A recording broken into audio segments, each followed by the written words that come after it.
abantu 56 bakusanirijwe hamwe muri gahunda y'ubukorerabushake ubwabo bemera gukorerwaho ubushakashatsi ku mikorere y'umutsi mbushya uvura ububabare painkiller cyangwa antidouleur witwaga Travelcan.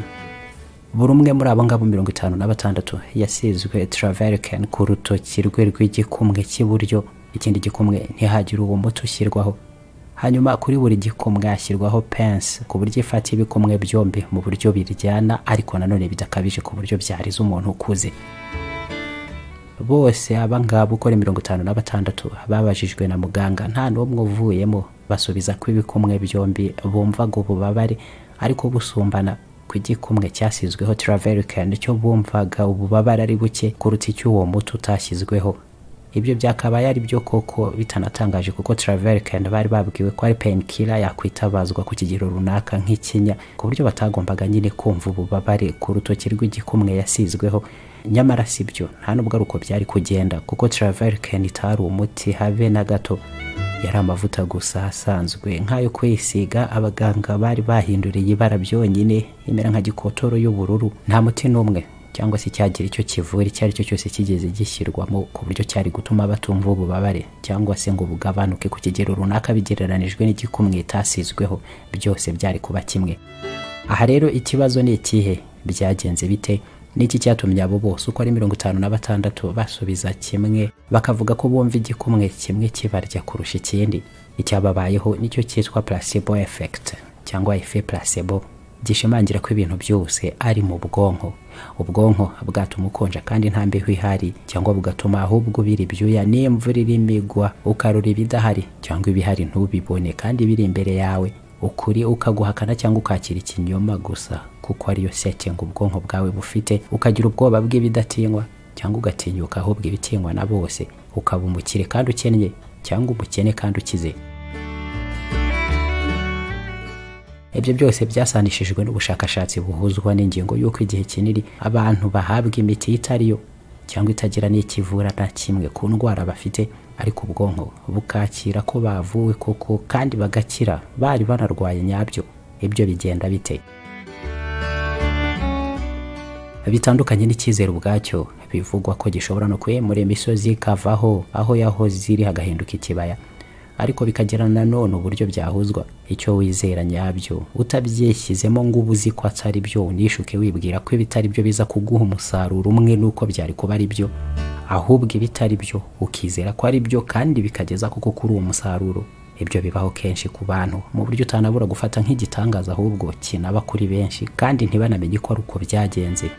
Kwa muganga iyi ni tekiniki yakoreshejwe kuva kera cyane ahagana mu myaka y'igihumbi na za 700 ubwo byatangiraga kumenyekana ko ubwonko bw'abantu bwabwo bushobora kubakiza indwara runaka mu gihe bahawe imiti itari nayo, cyangwa se bakanabeshywa ahubwo ko ariyo atariyo, cyangwa bakanahabwa ibindi bitari n'imiti ariko bakabinywa cyangwa bakabiterwa mu maraso bikarangira bakize.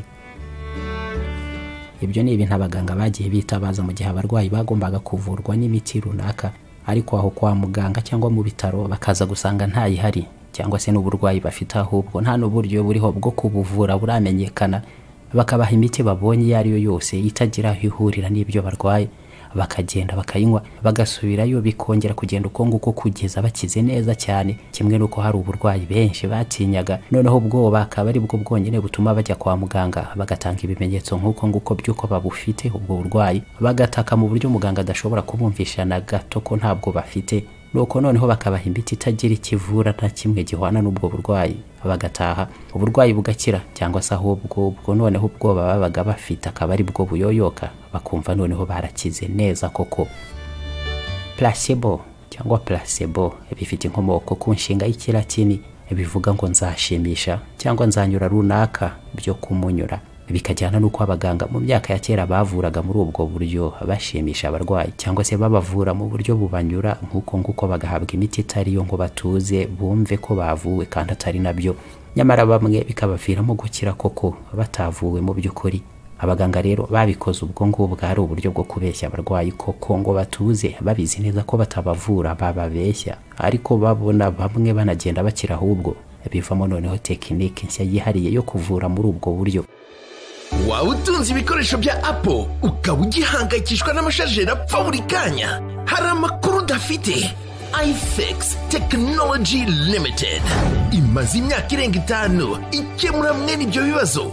Ubu tuvugana kanda wa/ifix.rawa bikemuka ko kanya. Ku bindi bikoresho byose bya Apple nta handi wabariza, ni muri iFix Technology Limited. We are Apple Devices Experts. Mu 1950 byabaye rusangiye ku buryo kwa muganga batangiye noneho kujya bakoresha ubwo buryo bwa placebo mu kugerageza imiti mishya. Bagafata nk'ubwo ngubwo abarwayi indwara runaka bakabaha imiti cyangwa se ibinini bya nyabyo byakozwe bigambiriye kuyivura, abandi ariko bakabaha ibisa nabyo nyamara nk'ubwo ngubwo ari nk'isukari gusa ivanze n'ifu, babizi ko nta muti birimo ariko byose bisa bingana byanditseho kimwe. Ibyo nta cyabarwayi babaga babiziho na gito.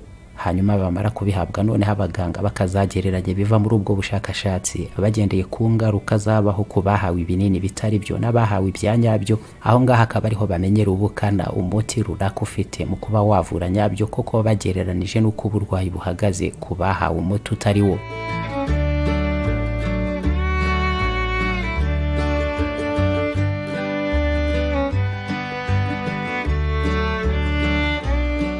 Muri ibi bihe ibijyana n'uburenganzira bw'abantu bisunikira abaganga guha amakuru yose kandi ya nyayo abarwayi ku burwayi bafite n'uko bavurwa, ku buryo bwabo bagira n'uruhare bagafata n'ibyemezo mu buvuzi bwose bahabwa. Ibyo bigatuma noneho gukoresha placebo nk'uko nguko bigenda bigabanuka cyane, n'ubwo ari kubigikorwa uko nguko rimwe na rimwe mwibanga ryamenyekana bikaba byaviramo abo baganga izindi ngaruka.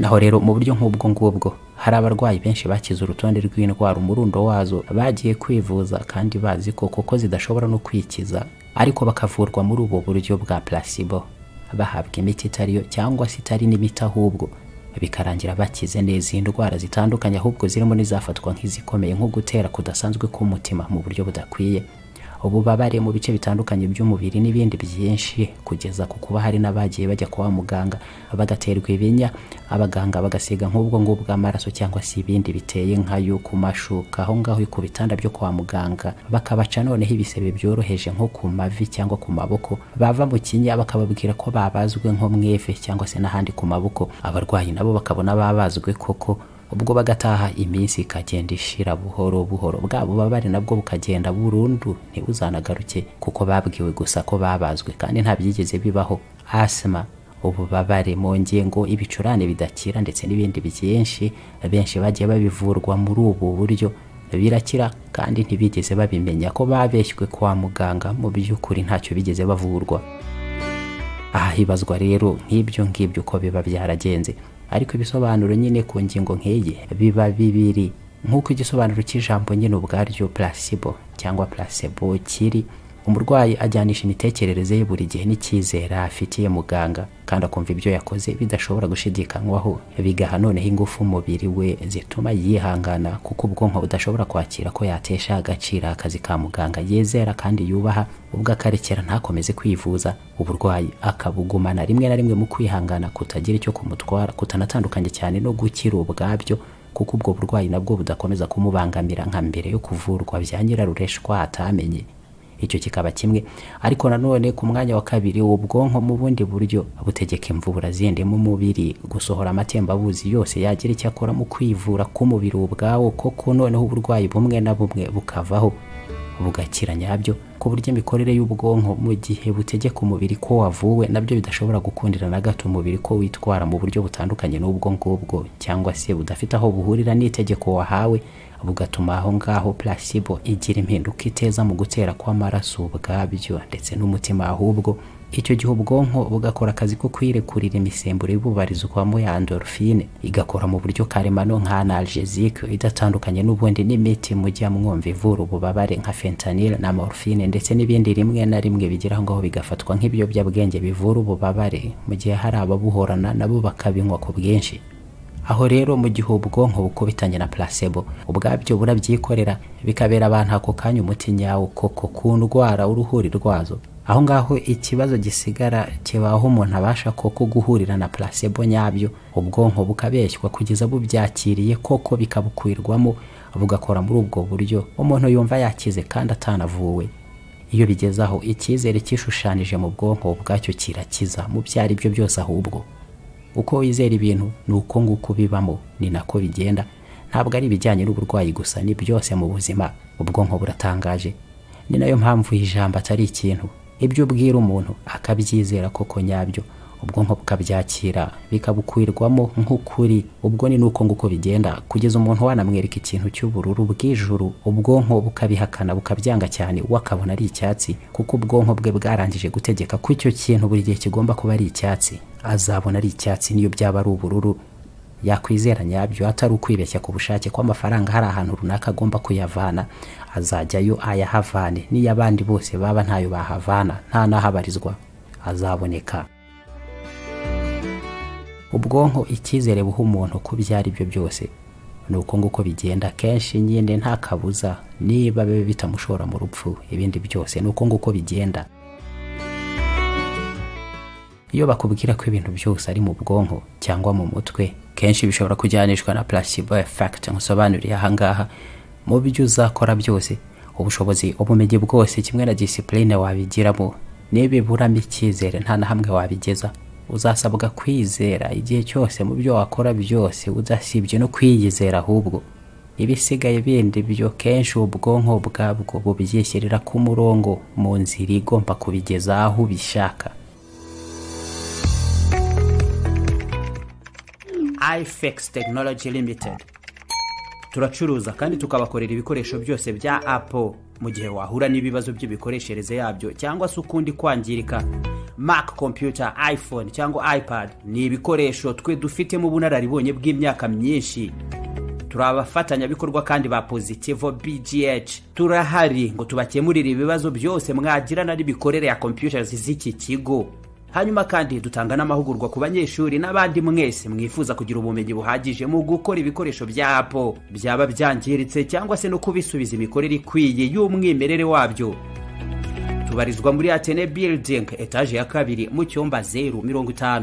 Waduhamagara kandi kuri 0788442127 cyangwa nanone kuri 0788442063.